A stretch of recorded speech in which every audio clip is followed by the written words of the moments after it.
இந்து மதத்தில் கூட வேத காலங்களில் இந்த கர்ம வினை என்பது சொல்லப்பட்டதாக குறிப்புகள் இல்லை என்று அறிஞர்கள் சொல்கிறாங்க. பின்னால் உபனிஷத்து காலங்களில் தான் பிரகதாரண்ய உபனிஷத்துலேயும் யஜ்ய வாக்கியர் போன்றவர்கள் வரும்பொழுது இந்த கர்ம வினைக்கும் மறுபிறவிக்கும் அல்லது கர்ம வினைக்கும் இந்த ஆன்மாவுக்கு கொடுக்குகின்ற தண்டனைகள் பற்றியெல்லாம் பேசுறதா தெரியுது.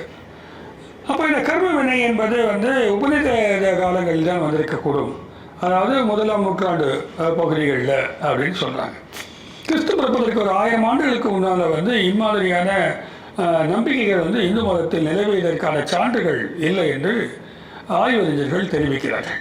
உண்மையிலே ஆய்வறிஞர்களாக நிறைய நான் கோட் பண்ண விரும்பல, நிறைய புத்தகங்கள் அம்மாதிரி சொல்கிறாங்க. ரவீந்திரநாத் தாப்பர் கூட ரெஃபர் பண்ணியிருக்காங்க.